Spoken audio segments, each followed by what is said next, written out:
Hello everyone, welcome back to the channel. So last video को continue रखते हुए आज का जो लास्ट एंड फाइनल टॉपिक है हाउ टू रिवीजन सीरीज़ का, वो है revise using test series. So सबसे अच्छा और परफेक्ट और सबसे सिंपल तरीका है ये, ठीक है। लेकिन मुझे पता है फॉलो नहीं हो पाता है, ठीक है। बहुत सारे कारण नहीं है इसका, बेसिकली छोटा सा एक ही कारण है, अपना अपना मन का डर, ठीक है। तो पहली बात तो कई लोग दो वजह होती हैं टेस्ट ना लगाने की। पहली बात तो कि प्रोकास्टिनेशन। सिविल बीइंग सर जो अपने सागर दोरेजा सर हैं, उनका एक वीडियो है बहुत अच्छा, उसमें बताया था कि अपन कंफर्ट जोन से बाहर कैसे हैं, ठीक है। तो उसका पहला टॉपिक उन्होंने बताया था प्रोकास्टिनेशन, ठीक है। वो प्रोकास्टिनेशन बेसिकली क्या आदत होती है, अपन को मन में ये रहता है कि जब तक मैं किसी चीज़ में परफेक्ट नहीं हो जाता मैं उसे अटैम्प्ट नहीं करूँगा, ठीक है। अपन को लगता है पहले पूरा सब्जेक्ट मैं पढ़ लेता हूँ, ठीक है। पढ़ने के बाद मैं उसको अच्छे से रिवाइज करूँगा, उसके सारे गेट के क्वेश्चन लगा लूँगा। जब तक आखिरी गेट का क्वेश्चन नहीं लगता मैं उस सब्जेक्ट का टेस्ट नहीं लगाऊंगा, नहीं तो मेरे नंबर नहीं आएंगे, ठीक है। या मैं पूरी थ्योरी एक बार ढंग से रिवाइज करूँगा फिर टेस्ट लगाऊंगा। तुमने मान लो तुमने कभी सोचा मैं थ्योरी रिवाइज करूँगा, तुमने आज थ्योरी रिवाइज करना चालू करा, ठीक है। एक सब्जेक्ट को लग गए 1.5 दिन, ठीक है। 1.5 दिन लग गया, आज का पूरा दिन निकल गया। अगले दिन तुमने सोची उसको अटैम्प्ट करने की, ठीक है। ऐसे करते करते तो वो आधा दिन भी निकल गया और उस दिन तुम थक गए, फिर अब तुमने बोला चलो कल टेस्ट लगाऊंगा। निकल गए 2 दिन पूरे वेस्ट। अब तुम जब अगले दिन टेस्ट लगाने जाओगे, मान लेते हैं अपन ने कि तुमने टेस्ट लगा भी लिया, ठीक है। तो फ़ायदा क्या हुआ उसका, तुमने 2 दिन तो ख़राब कर दिया उस थ्योरी को। उसी थ्योरी को रिपीट करने में, परफेक्ट करने में क्या फ़ायदा है तुमको? तुम्हारे गेट के अंदर 13 सब्जेक्ट आने वाले हैं, तुमको माइंड को आदत डालनी पड़ेगी। अपन को क्या होता है, अपन सब्जेक्ट वाइज टेस्ट लगाते हैं तो अपन को लगता है जो भी वो 10-15 क्वेश्चन आ रहे हैं वो 15 के 15 मुझे आ जाने चाहिए। ऐसा नहीं होता है, ठीक है। उन 15 क्वेश्चन में से तुमको इस अप्रोच से लगाना है कि जो तुमने पढ़ा है उसको तुम थोड़ी यूटिलाइज कर पाओ, बस।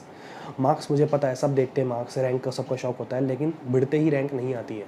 बहुत लकीली बहुत कम लोग होते हैं जिनकी बढ़ते ही रैंक आने लग जाती है, बढ़ते ही नंबर आने लग जाते हैं, क्योंकि उनने पहले से भी मेहनत कर रखी होती है क्या, या वो गिफ्टेड होते हैं बेसिकली, ठीक है। तो पहला कारण तो ये हुआ प्रोकास्टिनेशन, कि अपन बिल्कुल परफेक्ट करेंगे उस सब्जेक्ट को। चलो तुमने एक सब्जेक्ट को परफेक्ट करके टेस्ट दे भी लिया, फिर दूसरा सब्जेक्ट आएगा, तीसरा सब्जेक्ट आएगा। नेटवर्क कंट्रोल जैसे सब्जेक्ट में, जो छोटे सब्जेक्ट हैं, एज इलेक्ट्रिकल और ईसी के लिए बात कर रहा हूँ, तो उसमें तो कर लोगे। बड़ा सब्जेक्ट आ गया, ठीक है, कम्युनिकेशन आ गया, मशीन आ गया, कैसे करोगे? परफेक्ट कर सकते हो क्या उस सब्जेक्ट को? कभी कभी नहीं होंगे। तुमको पूरा 1 साल चाहिए पूरे कोर को परफेक्ट, एक कोर को परफेक्ट करने के लिए, कि एक एक पॉइंट तुम्हें याद हो जाए, एक एक बिल्कुल कंट्रोल नेटवर्क की तरह। कभी ये बड़े सब्जेक्ट नहीं हो सकते हैं। फिर तुम अगली बार जब मान लो तुमने 3 सब्जेक्ट पढ़ लिए, अब तुमने पहला सब्जेक्ट कंट्रोल पढ़ा, तो तुम्हें कंट्रोल का टेस्ट लगाना, दोबारा पढ़ के दोगे क्या उसको? तो इस आदत को, इस कंफर्ट जोन से बाहर आना पड़ेगा। मेरे साथ भी होता था, स्टार्टिंग में खूब होता था, ठीक है। अब मैं बताता हूँ कि मैं ऐसा क्यों कहता हूँ कि मैंने टेस्ट नहीं लगाया। मैंने टेस्ट खूब लगाया, ठीक है। लेकिन जो पूरा एक ओशियन होता है ना टेस्ट का, कि हर सब्जेक्ट के टेस्ट, हर वेराइटी के टेस्ट लगाना है, मैंने सिर्फ इतना सा पार्ट लगाया है। मैं नेटवर्क कंट्रोल में रह गया। मैंने 2 टेस्ट सीरीज़ ले ली थी, 2 या 3 टेस्ट सीरीज़ ले ली थी, ठीक है। अब मैं उनके अंदर नेटवर्क कंट्रोल ऐसे करके मैंने 20-25 टेस्ट नेटवर्क कंट्रोल ले लिया। क्या फ़ायदा है? समझ रहे हो मेरी बात? तो मैं सजेस्ट करता हूँ कि टेस्ट सीरीज़ लो सिर्फ एक, अभी के टाइम में, स्टार्टिंग के टाइम में, ठीक है। 2 इसलिए लेते हैं क्योंकि कभी कभी क्या होता है, एक टेस्ट सीरीज़ का भी लेवल टफ आने लग जाता है, ठीक है, ठीक है। बताऊंगा अपन कौन सी टेस्ट सीरीज़ में क्या क्या चीज़ें हैं, क्या नहीं है, ठीक है। तो उस चीज़ से तुमको फिर तुम्हारा माइंड को रिलैक्स करने के लिए तुम्हें दूसरा टेस्ट सीरीज़ की जरूरत पड़ती है, कि चलो अपन थोड़ा सा चेंज करते हैं पैटर्न को, क्योंकि हर टेस्ट सीरीज़ का थोड़ा थोड़ा डिफरेंट पैटर्न होता है, ठीक है। कोई बहुत ज़्यादा थ्योरेटिकल क्वेश्चन देते हैं, कोई बहुत ज़्यादा लेंदी क्वेश्चन देते हैं, कोई बिल्कुल गेट के लेवल पे देते हैं, तो ऐसा है, ठीक है। तो इसलिए 2 टेस्ट सीरीज़ कभी मैं कहता हूँ, लेकिन कभी भी तुम पूरे टेस्ट नहीं लगा पाओगे, और लगाने हैं तो देखो, कई सबका अपना अपना तरीका होता है, फाइनली वही घूम फिर के ये बात आती है। लेकिन फिर वही बोल रहा हूँ कि टेस्ट सीरीज़ कई लोगों के लिए काम करती है, अगेन कई लोगों के लिए काम नहीं करती। मेरे लिए बिल्कुल टेस्ट सीरीज़ काम नहीं करती थी, क्योंकि मैं जब भी टेस्ट लगाता था मेरे को ऐसा लगता था कि यार मैं थ्योरी ज़्यादा इसको स्ट्रॉन्ग करता हूँ, और जब भी मैं टेस्ट लगाता मैंने टेस्ट का फुल यूटिलाइजेशन किया, ऐसी बात नहीं है। मैंने टेस्ट जब भी लगाया मैंने उसकी फुल थ्योरी आखिरी में देखी है। तो लेकिन वो वही है, अगेन कम्युनिटी प्रेशर, कि भाई तुमको कम से कम 100 टेस्ट, 150 टेस्ट, 200 टेस्ट लगाने तभी तुम्हारा गेट में कुछ होगा, ऐसा नहीं है, ठीक है। तुम गेट के अंदर मात्र 10 टेस्ट भी लगा के जाओगे तो तुम गेट में क्रैक कर लोगे, अगर तुम्हारी थ्योरी स्ट्रॉन्ग है। तो फाइनली वही है, सबका अपना अपना होता है, ठीक है।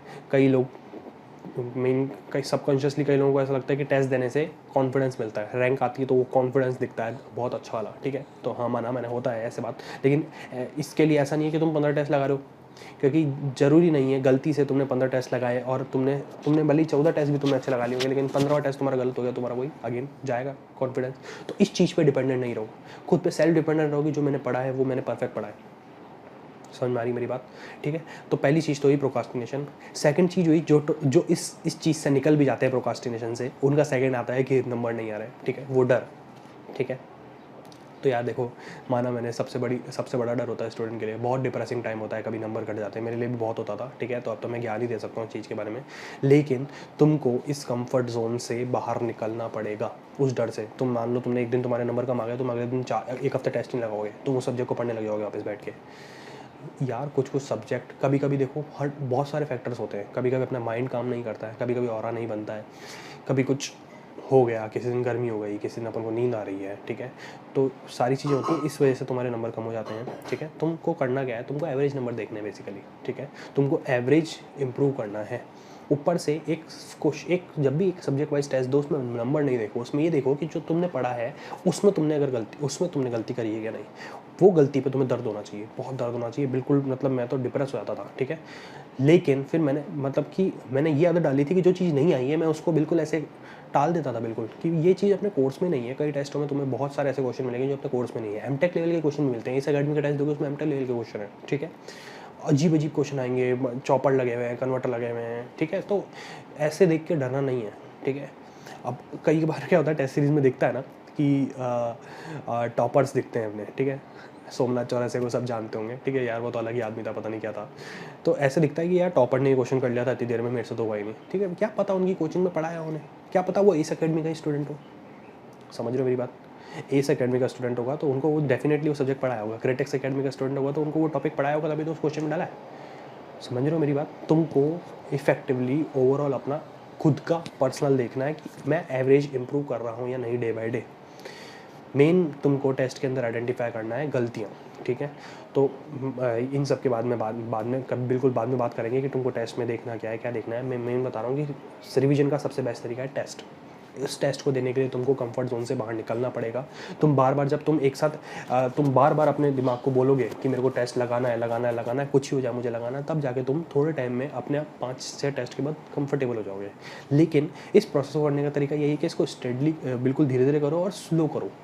नहीं तो क्या होगा, मैंने क्या गलती करी थी कि मैंने ना एक हफ्ते के अंदर ही ऐसे 20-25 टेस्ट लगा लिए थे। ठीक है, नेटवर्क कंट्रोल फटाफट लगाए, अब टेस्ट खत्म, अब मैं करूँ क्या नेक्स्ट। ठीक है, अब जब नेक्स्ट सब्जेक्ट मैंने कंप्लीट करा तो उसके बाद मैं वापस मेरे को ये प्रोसेस दोहराना पड़ा, ये कंफर्ट जोन से बाहर निकलने का। वापस माइंड को आदत हो जाती है मेरे को टेस्ट नहीं देने, मेरे को डर लगने लग जाता है अंदर से। समझ रहे हो मेरी बात? ऊपर से टेस्ट का मेन ये भी होता है कि आखिरी में टेस्ट को एनालाइज करो। ठीक है, डर रखो मन में कि मैंने एक टेस्ट दिया है तो उसको एनालाइज करूँगा। ऐसा नहीं कि अपन आगे बढ़ते जा रहे, फ़ायदा नहीं है, क्योंकि तुम्हारा जो नंबर आ गया तुमने देख लिया, अच्छा 18 नंबर मेरे आ गए 25 के अंदर, तो तुमको 18 नंबर का तो आता है ना भाई, तुमको बचे हुए 7 नंबर का नहीं आता है। वो जो 7 नंबर है ना, वो है आखिरी का गेम। ठीक है, पिछले साल की और इस साल की मेरी पढ़ाई के अंदर यही डिफरेंस रहा है कि मैंने कोई भी क्वेश्चन या कोई भी टॉपिक जो देखा है मैंने इग्नोर नहीं करा। जितना मैं कर सकता था मैंने करा है। मेरे को कोई भी नया टॉपिक मिलता था मैं पढ़ देता था। बस हाँ, माइंड में थोड़ा सा ये रखते हुए कि गेट में आने की प्रॉबिलिटी है, चांसेस हैं। समझ रहे हो मेरी बात? क्लियर है? तो ऐसा नहीं कि कोई भी नया टॉपिक मिल रहा है, कोई भी तुमको रैंडम क्वेश्चन दे रहा है तुम्हारा दोस्त, और तुम उसको चालू हो जा रहे हो, तुमको डर लगने लग जा रहा है कि ये तो मैंने पढ़ा ही नहीं यार, मैंने पूरा सब्जेक्ट पढ़ दिया था लेकिन मुझसे ये क्वेश्चन हो ही नहीं रहा। हमेशा खुद को कंफर्टेबल होना सीखो कि मेरे से एक क्वेश्चन नहीं हुआ था, इसके बहुत सारे फैक्टर्स हैं। क्या पता मैं उस टाइम सही मेंटल स्टेट में नहीं हूँ, क्या पता मेरे को ये टॉपिक आता ही नहीं है, मैंने पढ़ा ही नहीं है, क्या पता गेट में ही नहीं है, फालतू ही मुझे दे रहा है। क्लियर है मेरी बात? तो प्लीज़ इस चीज़ से अपने को कंफर्ट बनाओ कि मैं टेस्ट दे सकता हूँ, और बिल्कुल स्टडीली टेस्ट देने हैं कि एक हफ्ते में 2 टेस्ट 3 टेस्ट अभी के लिए। ठीक है, 3 टेस्ट तो मैंने ज़्यादा बोल दिया, अभी ऐसा चालू मत हो जाना कि 3 टेस्ट बोल दिए तो करने ही हैं। ठीक है, 2 टेस्ट लगाने हैं उस सब्जेक्ट को प्रॉपर्ली रिवाइज करने के लिए। अब रिवाइज कैसे होगा? उस पर जो तुम्हें टॉपिक नहीं आया तुम्हें क्लिक करेगा कि अच्छा, मैंने पहली बात तो जो आ गए वो तो बहुत ही वेल एंड गुड, वो हमेशा तुम्हें आ जाएंगे, ये तुम पे खुद को बिलीव रखना है। दूसरी बात, जो तुमने टॉपिक पढ़ रखा था तुम्हें नहीं आया, ये है सबसे इंपॉर्टेंट। जो तुमने पढ़ रखा था नहीं आया, वो टॉपिक तुम्हें दोबारा जाके पढ़ना है। तुम्हारे दिमाग को इतना हैमर करना है कि वो टॉपिक तुम्हें अगली बार नहीं भूलना है। उसको 2-3 बार मनी मन में इतना रिग्रेट करो कि मुझे कैसे नहीं आया। उसके बाद उसमें क्या पता उसको डिफरेंट थ्योरी से पढ़ो, कहीं नेट से निकाल के दूसरी तरीके से पढ़ो। मैं तो ऐसे ही करता था। ठीक है, मैं दूसरे बिल्कुल उसको जो भी मेरा पुराना लिखा था, मेरे को इसलिए तो नहीं आया कि मुझे पिछली बार अंडरस्टैंडिंग क्लियर नहीं थी। ठीक है, तो मैं उसको नया निकाल के दोबारा पढ़ लेता था। अब लास्ट एंड फाइनल आते हैं जो टॉपिक तुम्हें नहीं है। ठीक है, अब इनको पढ़ना है तुमको बिल्कुल स्पेसिफिकली छोटा सा। या तो तुम डायरेक्टली उस क्वेश्चन को पढ़ने की अप्रोच देख लो, या तुम्हें वो टॉपिक लग रहा है कि ये टॉपिक कहीं और से रिलेटेड है, बस थोड़ा सा ट्विस्ट है, तो तुम उसको बिल्कुल डिटेल में पढ़ो। समझ में आ रहा है, या तो बिल्कुल ही नया आ जाए कि भाई ऐसा कुछ डिफरेंट ही क्वेश्चन आ गया, ठीक है, CSI में से आ गया, कुछ भी आ गया, ठीक है, तो उसको तो बिल्कुल तुमको देख के उसका सोल्यूशन हाथों हाथ वहीं से देखो, उसको पहले तो खुद से ट्राई करो, उस टॉपिक का नाम पढ़ो, अगर डायरेक्टली नाम क्लियर हो रहा है तो नेट पे उस टॉपिक को सर्च कर लो, फट से तुमको मिल जाएगी थ्योरी। सोल्यूशन आखिरी तक नहीं देखने हैं, दिमाग को सबकॉन्शियसली आदत मत डालो कि तुमको सोल्यूशन देखने की आदत पड़ जाए, नहीं तो एग्ज़ाम में गलतियाँ बढ़ जाएगी। क्या होता है, अपने पास सोल्यूशन होता है, फट से अपन ने क्वेश्चन देखा, सोल्यूशन देख लिया, अच्छा ये गलती करी थी फटाफट से, ठीक है, तो तुम्हारी गलतियाँ इंप्रूव ही नहीं हो रही, तुमको पता ही नहीं पड़ रहा है कि एग्ज़ाम में गलतियाँ कैसे आइडेंटिफाई करें। क्लियर है मेरी बात? तो रिवीजन का सबसे बेस्ट तरीका है ये, तुमको कंसेप्ट याद होते जाएंगे, रिवीजन के अंदर पढ़ी हुई चीज़ों को दोबारा पढ़ने की नहीं नीड होती है, जो तुम्हारे वीक लिंक्स हैं ना उनको स्ट्रॉन्ग करना है, ये होता है रिवीजन। क्लियर है मेरी बात? जो लिंक्स हैं ही नहीं है, जो वीक है, ये तुमको पता पड़ेगा इन सब चीज़ों से। ब्लाइंड जब तुम ब्लाइंड प्रैक्टिस करोगे, जब तुम टेस्ट सीरीज़ लगाओगे, तब तुम्हें आइडेंटिफाई होगा कि मेरा ये टॉपिक वीक है। और भी एक अच्छी आदत डाल सकते हो कि तुम दोस्तों के साथ डिस्कस करना चालू करो। मैं सौरभ के साथ खूब डिस्कस करता था, गाड़ी चलाते बातें करता था उससे, ऐसे ऐसे उसको मन में मैं रिकॉल कराता था स्टेप। कोई भी डेरिवेशन है, जैसे मुझे अच्छी लगती है डेरिवेशन, तो मुझे याद रखने का, मेरे को डेरिवेशन याद रखने का बहुत शौक है, तो मैं उसको डेरिवेशन के स्टेप रिकॉल कराता था ऐसे ऐसे ऐसे, और फाइनल डेरिवेशन तक पहुँच जाता, ठीक है। और कोई स्टेप भूल गया था, वो मेरे दिमाग में कीड़ा हो जाता था, ठीक है, कि करना है। तो वीक लिंक्स को इम्प्रूव करना इज़ रिवीजन, ना कि पढ़ी हुई चीज़ को दोबारा पढ़ना इज़ रिवीजन। क्लियर है मेरी बात? तुमको माना पता है मेरे को, मेरे वीडियोस इतने परफेक्ट नहीं है, अभी स्टार्टिंग है, मैं और इम्प्रूव करूँगा इस कंटेंट को सुधारने की।